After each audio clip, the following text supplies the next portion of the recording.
看到我的手指头，它们就张着嘴巴要吃了。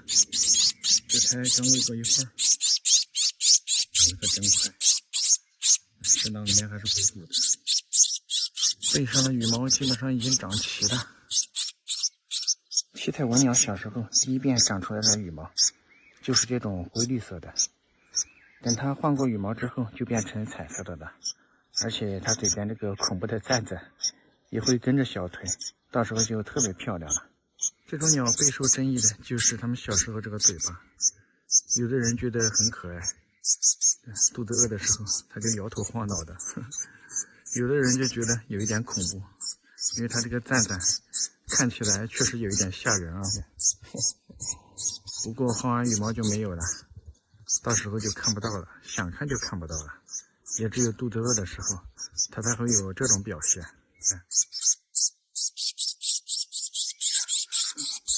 其实我才刚喂一会儿，它这个食囊一次可以装特别多的食物。你看这个，可以很明显的看得到啊，食物还没有消化完，脑袋转个不停。这个老大是超级的能吃，食囊的食物这一只还可以看得到，这两个大一点的羽毛已经把食囊覆盖住了。哎呦呦，呵呵，手接在下面。不过完全没有问题，它们的抓力是很强的。你看这个，它还想学飞，要不了几天就可以飞了。你这个家伙一晃动它就叫个不停，有这么饿吗的？手上都快装不下它们了，长得太快了。另外3只都躺在我的手上睡着了，就是这家伙，你看它还在到处找东西，一晃动它就叫起来了，看来差一口都不行，还是得给你补上。哎呀，它一叫把边上这只也吵醒了，好，给你也吃一口，这是差一口都不行。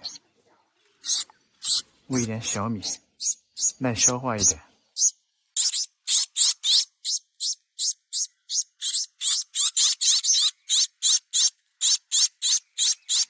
总算是安静了，吃饱了就乖乖的躺在我的手上睡觉。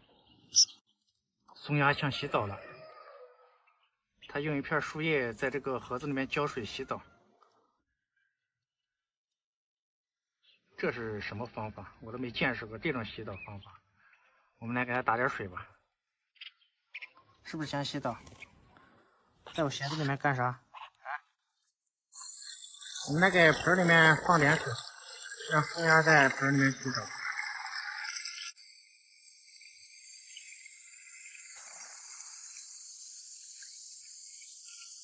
等不及要往里面跳了。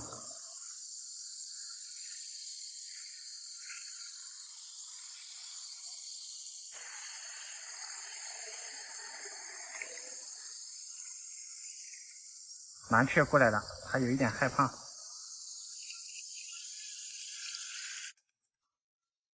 它又跑在这儿弄鞋子，对什么东西都很好奇。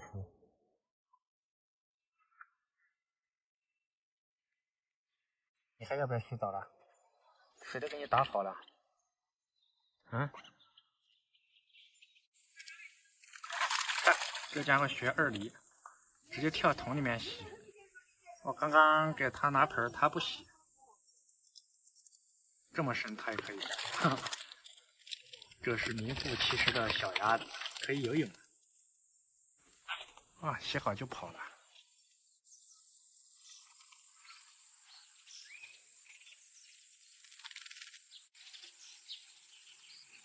洗了一个澡，感觉它现在身上干净多了，羽毛都很亮。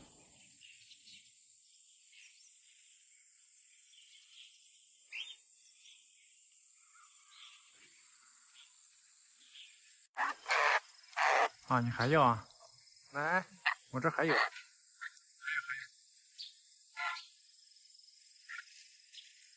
包的满满的一嘴，你看。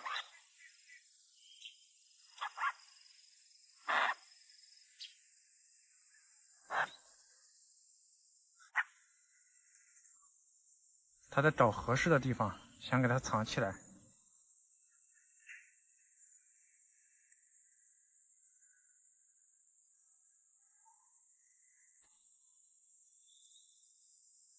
哇，一下吐这么多！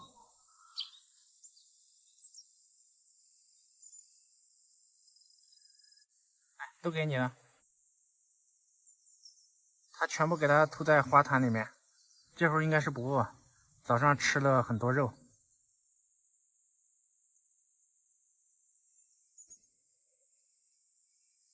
还有。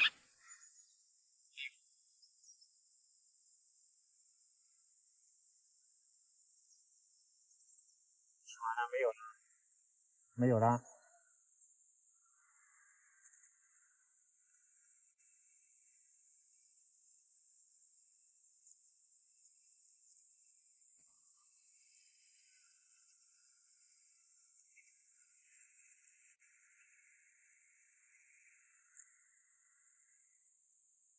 它吃不下，它又叼着往树叶下面藏。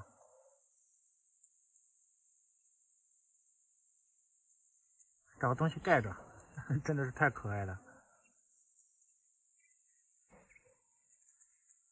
看，还盖好几层，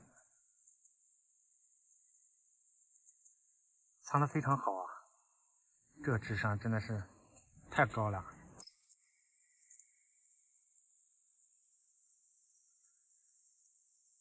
还扯点青苔搭在这个树叶上，盖了好几层。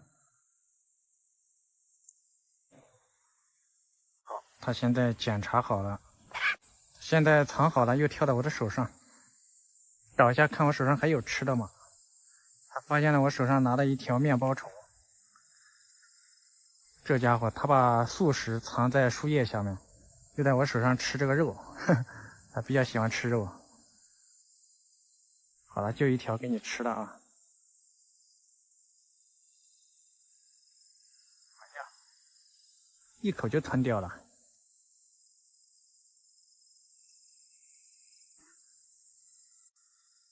吃完肉了，它又飞到这个花坛里面，找它刚刚藏的食物。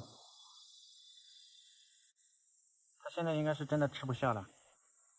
啊，刚刚这里放的这个食物，它给它找出来了。很聪明啊，它放的东西它记得在哪里。这边上有红尾水雀幼鸟的叫声，好像是从这个旧房子里面发出来的。我们进来看一下，咋不叫了嘞？哎，那边好像有个窝。啊，不是，是蜘蛛网。哎，确实有个窝，不过看上去应该是一个废弃的。这边还有一个洞，这种鸟最喜欢在河边这种洞里面做窝。它非常的谨慎，一靠近它不叫了。我们要小心一点。嘿，看，我看到了，在这儿。哎呦，看，几只啊，正在睡觉。哎，一共是4只，1、2、3、4只。一靠近它就不叫了，警惕性很强啊。好奇怪，并没有听到老鸟的叫声。我们不打扰它，赶紧走开。哎呀，不得不佩服鸟类的智慧。你们看，就这个洞，从外面看就是一堆杂草，谁能想得到，在杂草的后面还另藏玄机？你根本都发现不了。不过好奇怪，我在这里转了一会儿了，居然没有听到老鸟的叫声。这后面是靠近山，我隐约的有一种不好的预感，因为这山上老鹰是最多的，上面就是茶园。你们听，又开始叫了。我正准备离开，它又开始叫了，应该是肚子饿了。不知道老鸟是出进猎食去了，还是出现了什么情况。反正我在这里也没有听到老鸟的叫声。一般的这种鸟的领地意识是很强的，一直在里面叫个不停，也没有看到老鸟过来。我怎么感觉有点不正常？我们拿一点面包虫过来放在这里。隔壁的狗子又跟上来了。我回去用这个一次性杯子拿了一点面包虫，拿回去放在那里，看一下老鸟会不会叼着喂它们。外边靠河，里边靠山，它正好在那个旧房子那里，还没靠近都能听到小鸟在叫，好奇怪。我都回去转了一圈了，一直没有听到老鸟的叫声。我们进去把这个放在那里，如果被吃了的话，应该就是正常的。晚上过来看，要是没有吃，可能真的出现意外了。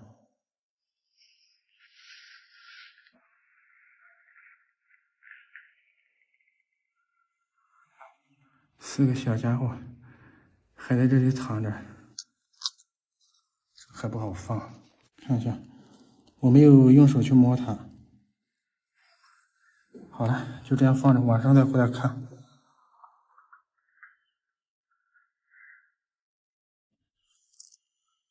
完了，来晚了。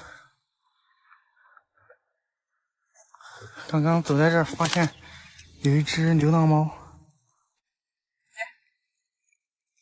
还在这儿。哦，怎么杯子不见了？还剩下一只了。窝里面空了，我们赶紧进去看一下。现在已经看不到了，太阳落山了，要注意脚边。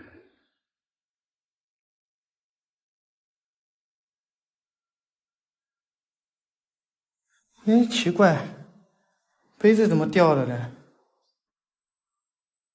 窝里面就一只了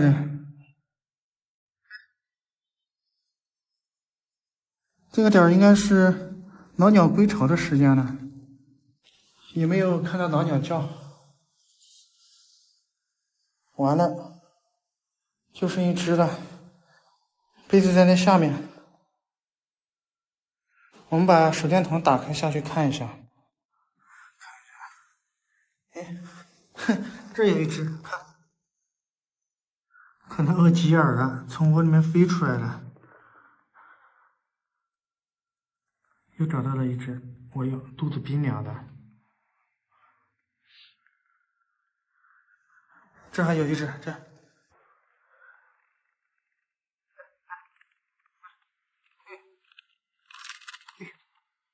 别乱飞，饿急眼了。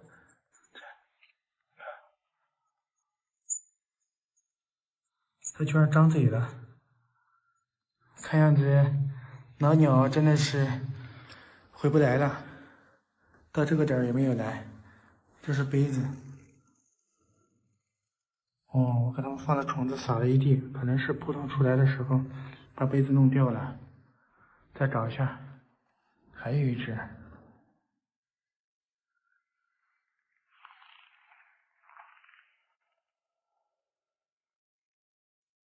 啥情况呢？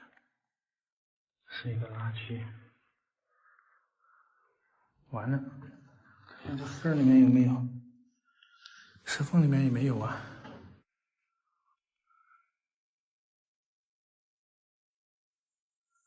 不是，少一只嘞。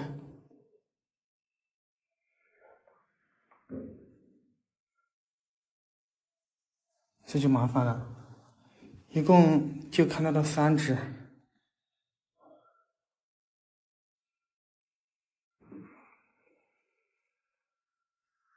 确实是没有，这到处都找过没有。早知道中午就给他们全部救下，还是怕断食物。也有可能是那一只飞到这外面来，从这个打草这里出来的可能。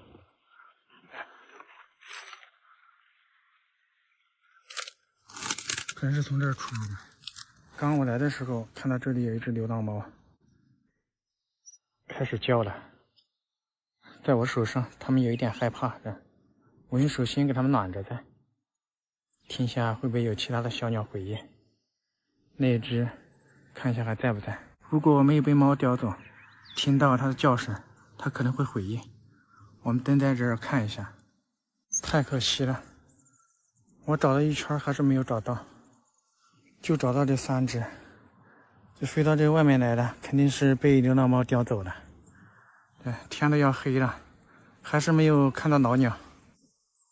小鸟叫了半天也没有老鸟回应，看来我们只好给它们带回去了，又有点忙了。走吧。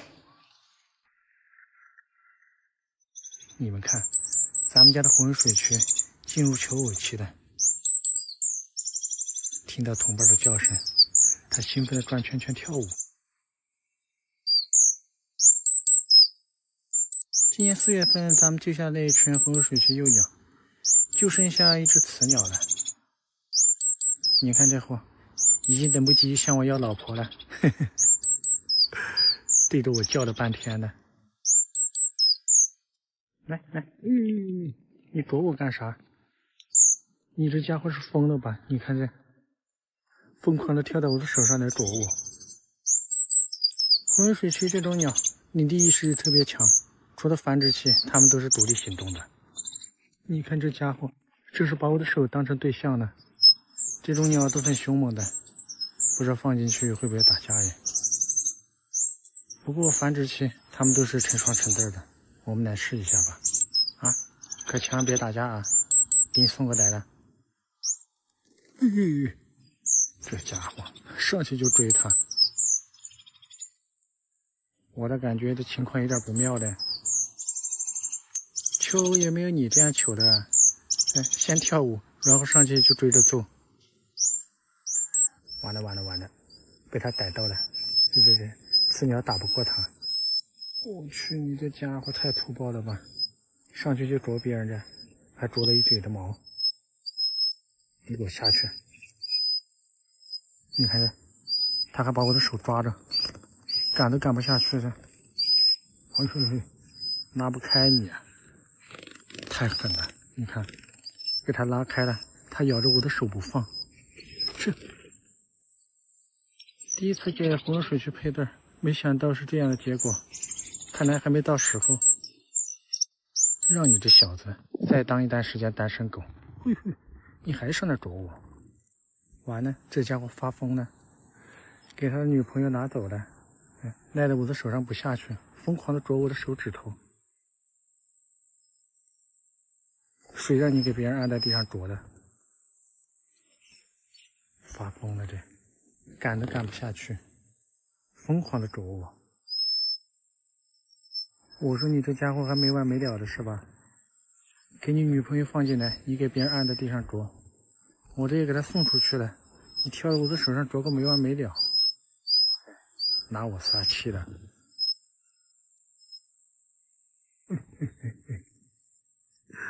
好在我皮糙肉厚的，你看这家伙，走下去，赖在我的手上了。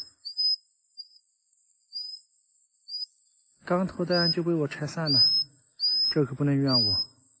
你看这家伙，这是找我要女朋友来了，气坏了。就你这架势，连我的手都疯狂的攻击，我可不敢给他放进来。哦呦，发疯了这。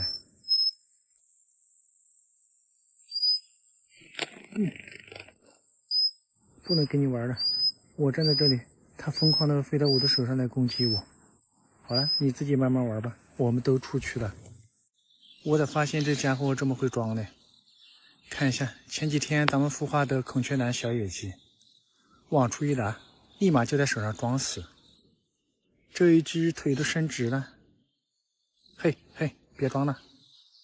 你看这两个家伙，这也太会装了。来，给他们放地上。好了，起来了。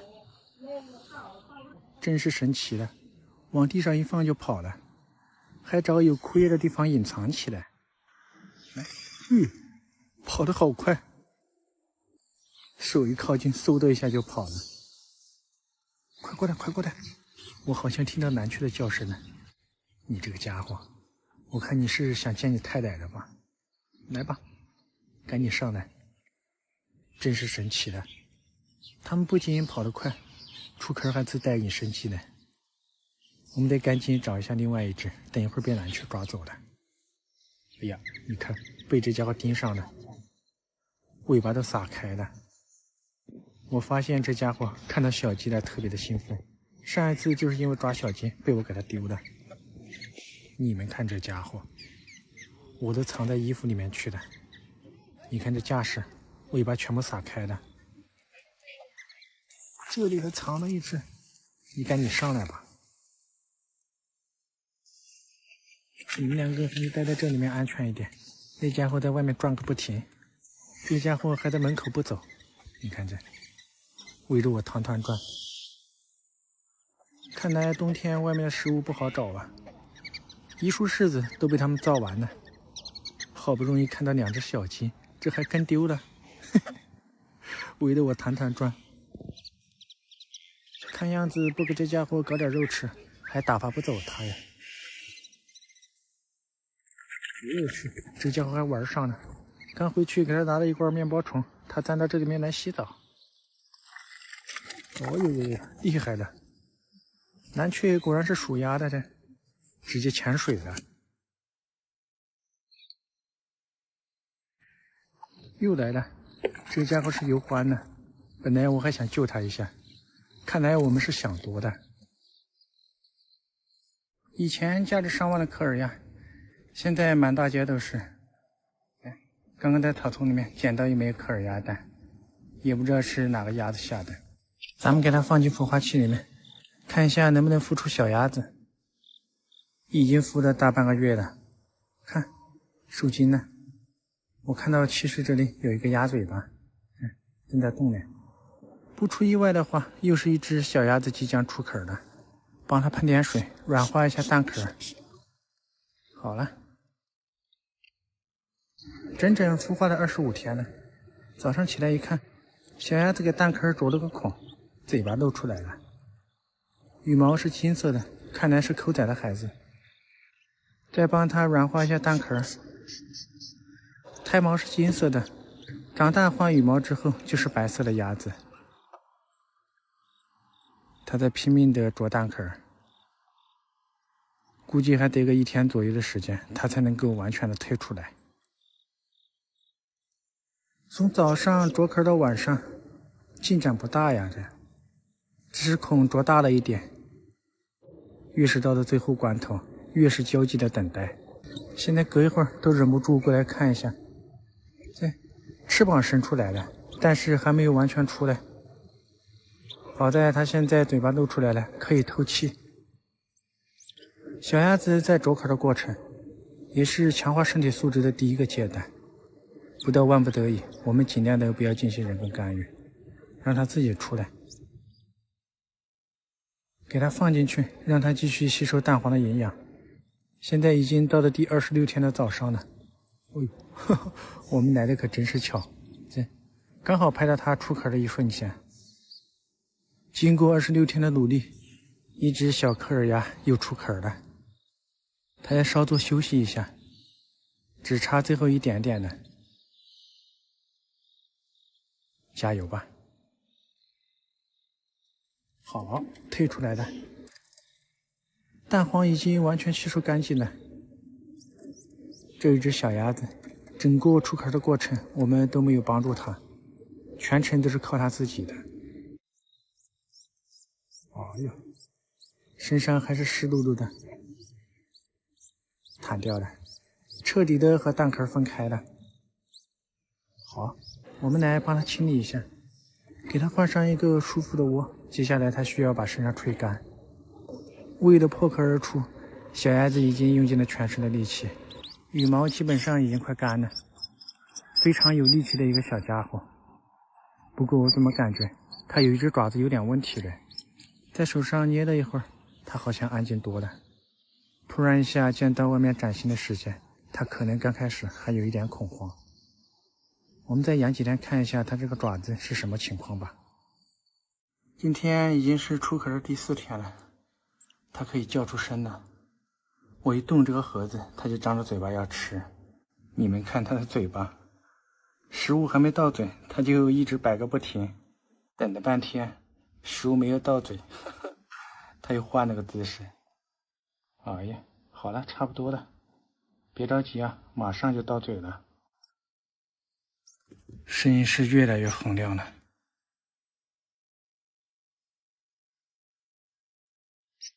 哎呀，再点一下。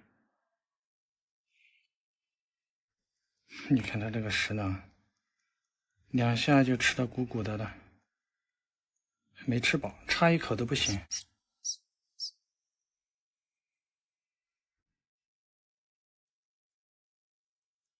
这下差不多了。哎呦，你还要？这4天了，这个小家伙是越来越能吃了。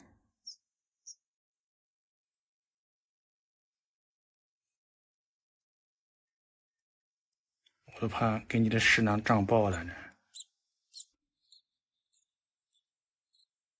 好，再给你来一点，饭量是越来越大了。看他那个嘴巴，吧唧的好香。哎呀，你还要？好吧，喂饱一点，喂饱了好睡觉。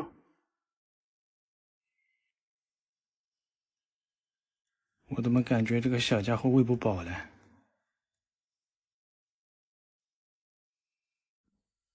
这下差不多了吧？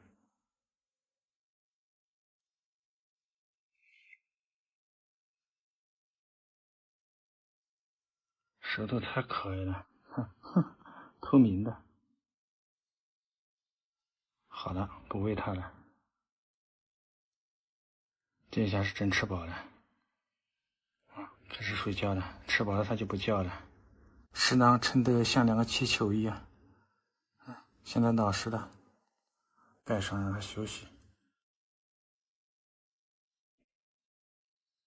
吐舌头了，他刚刚吐了一下舌头。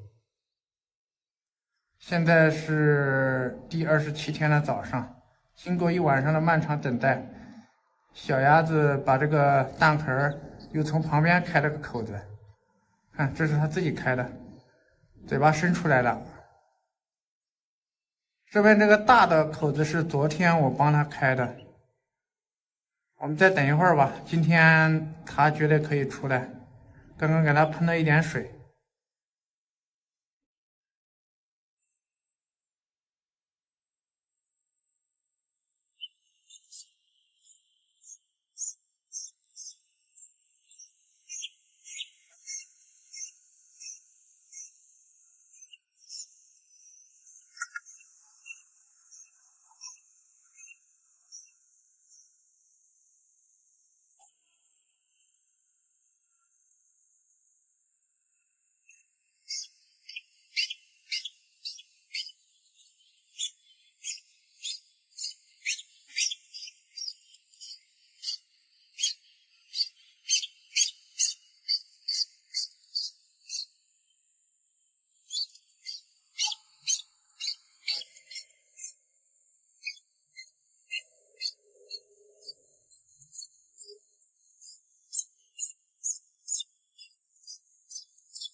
经过27天的漫长等待，我们的科尔鸭终于孵化成功。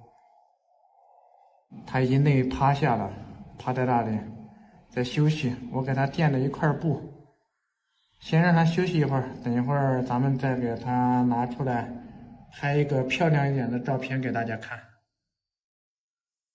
科尔鸭出壳现在已经3个多小时了，羽毛快干了。刚给它从那个孵化箱拿出来，现在给它放进保温箱。换地方喽，开始你的新生活。估计明天就可以站起来到处跑了。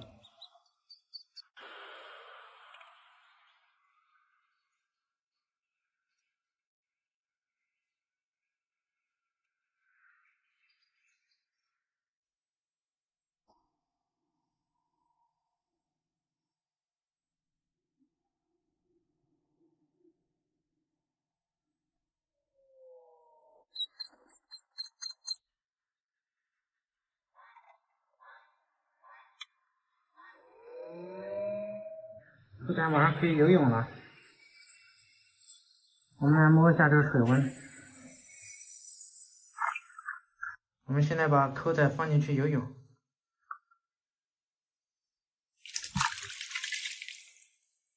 口仔第一次到水里面来啊，进去就拉了一坨粑粑。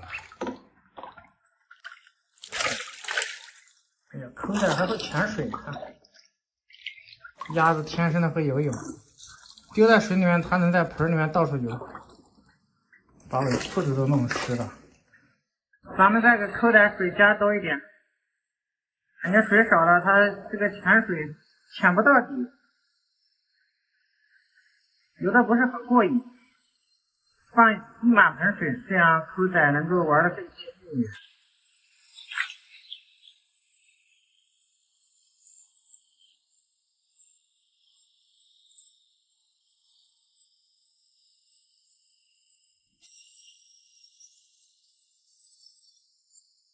感觉现在这个水差不多够了啊，它这个脚看不到这个盆底了，能够飘起来了。第一次洗澡确实有点脏啊，这盆里面你看，这个水立马都变浑浊了。哎，这潜水也太厉害了吧！借它到外面去，放在那个河里面丢进去我就找不到了，不知道游哪儿去了。哎呀，太厉害了！真好玩，真好玩。当他发现里面是水的那一刻，直接来了一个侧翻跳水，一下子就潜到了盆底去了。哎呀，好开心呐！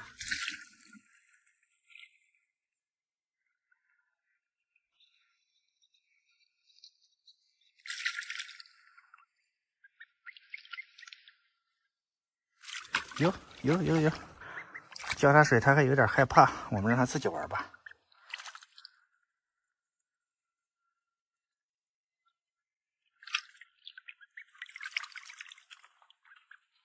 今天只给它洗3分钟。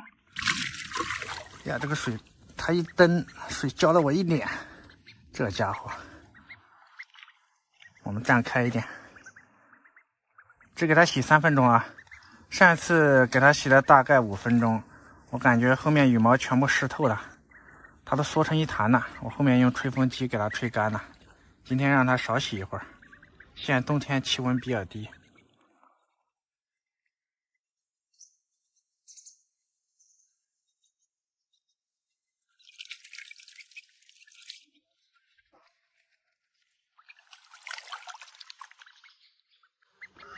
哎，下去，好开心呐！哎呀，蹬得我一脸水。每次下水都是这样啊。它这个脚掌好厉害，把这个水蹬得到处都是。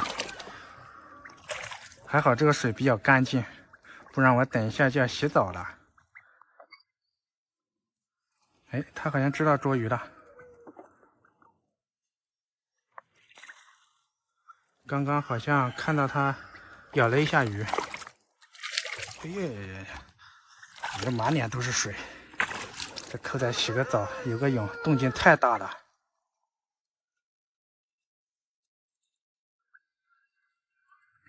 看他知不知道抓这个鱼。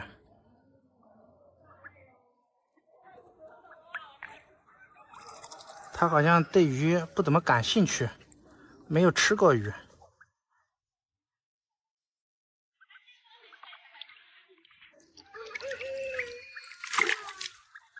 把这鱼倒是吓坏了。他没有捉鱼。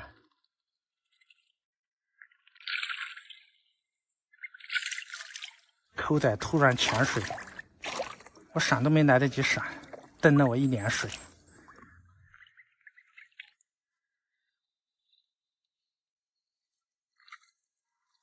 我抓到了一条，来，扣仔，给你尝一下鱼。对，吃肉。他给他放了，到嘴的鱼他都不吃，他居然给他放了。